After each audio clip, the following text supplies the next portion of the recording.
The train station of Eldridge was old, even by small-town standards. Its bricks were weathered, windows fogged with age, and the paint on the wooden benches peeled like curling autumn leaves. It was the kind of place people passed through without thinking, unless they had to, or unless the train they were about to board carried whispers of legend. October's chill clung to the platform as the whistle of the 10:15 to Ravenwood tore through the morning air. People hustled to board, clutching scarves and briefcases. The echo of their footsteps drowned beneath the rhythm of the train wheels on tracks. Among them was a man named Henry Calder, a history teacher from a neighboring town, and Margaret Lorne, a young woman with a notebook full of sketches and dreams. Neither knew why they felt drawn to this particular train, but when the conductor called their names, they stepped forward, as though following a call older than memory itself. The train was unlike any they had seen before.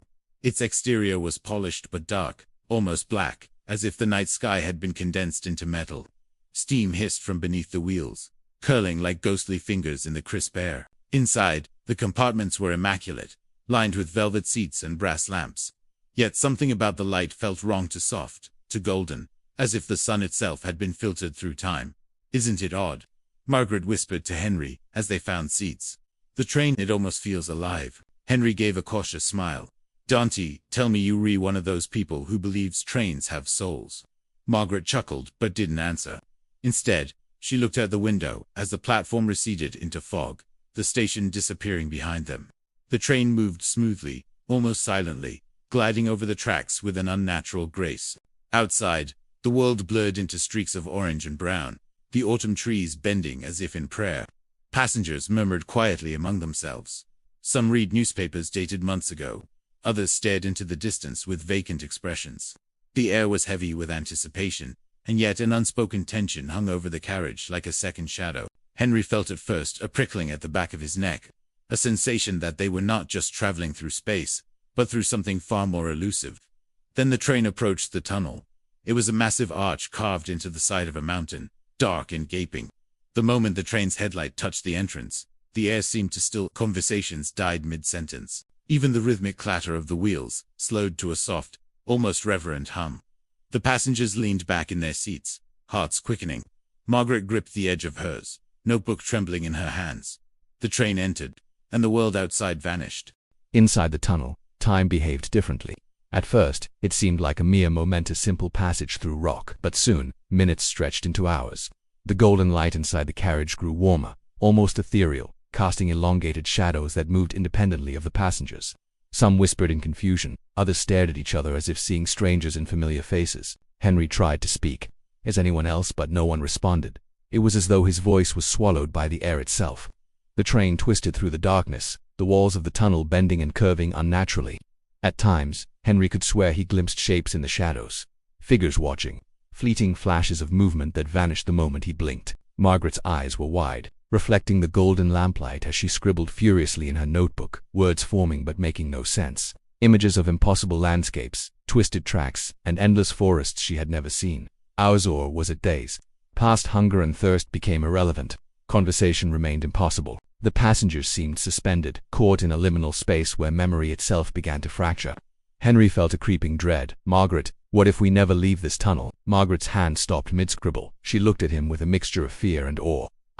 I don't think it's just a tunnel. It's something else, something alive." A low hum began to resonate through the train, vibrating the metal beneath their feet. It was not the sound of engines, nor the whistle of the wind, but a tone that seemed to come from the very bones of the train. The passengers began to sway as if hypnotized, staring at the walls that now pulsed faintly, glowing with a strange amber light. Henry closed his eyes, gripping the edge of his seat. When he opened them again, the tunnel had changed. Cracks in the rock revealed glimpses of cities that should not exist, towers spiraling impossibly high, streets lined with creatures whose features shifted like smoke. Margaret whispered something inaudible, but Henry knew she had seen it too. The train twisted once more, deeper into the unknown. Outside, nothing existed except the glow from within.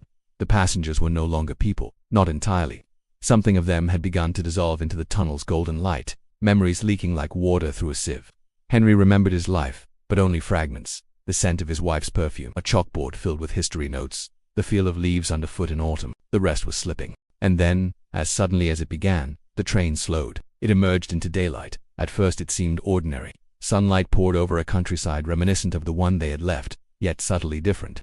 Hills rolled in impossible patterns, and trees shimmered with colors Henry had never seen. The train came to a gentle stop at a station one with modern architecture, clean lines of steel and glass. Yet the sign read, Eldridge. Passengers blinked, confusion rippling through them like a stone dropped into a pond. Doors opened. They stepped onto the platform. Henry felt the ground solid beneath his feet, smelled fresh air and coal, and for a moment, relief washed over him. But the relief was fleeting. No one on the platform seemed to notice them. Children played as if the train had never existed. Commuters moved past with indifferent glances, not a flicker of recognition. The ticket booths were empty. The station manager looked at them with a blank stare, eyes unseeing. Margaret tugged at Henry's sleeve. Henry were invisible, forgotten. Panic rippled through the group. They called out. They waved, but no response came. The town had moved on decades into the future, but without them. Their lives, their existence, had been erased from memory. Henry realized something terrible. They could leave the train, but the world would forget them. History would rewrite itself as if they had never existed. Families, friends, lives, gone. Margaret clutched her notebook, pages fluttering, full of images of moments that no longer had anchors in reality. And yet, in that erasure, a strange clarity emerged. The tunnel had not just transported them through space, it had carried them through time itself. Their identities were untethered, freed from the constraints of human memory, but also cursed to wander a world that could not see them. As days passed, the passengers tried to navigate their new reality. They discovered they could interact with objects, pick up items, open doors, but no one would respond to their presence. Shops, homes, and offices were all occupied, yet their voices remained unheard. Henry found a library and began reading old newspapers and historical records. He discovered something horrifying. The train they had boarded had vanished from all records, as if it never existed. No advertisements, no schedules, no reports. Even Margaret's sketches of the train were meaningless. Ink on paper, memories of a journey nobody would ever acknowledge. They experimented. Some attempted to reach out to townspeople. A mother brushing her child's hair ignored their words. A street vendor moved past without a glance. Even other trains ran along the tracks, familiar yet alien, indifferent to their presence. Margaret became obsessed with the tunnel itself. She believed that somewhere it might still exist, that perhaps it was a door, a liminal passage between worlds, between time, between memory. She sketched maps and symbols, trying to decode its geometry, convinced it could be opened again. Henry, more cautious, feared returning.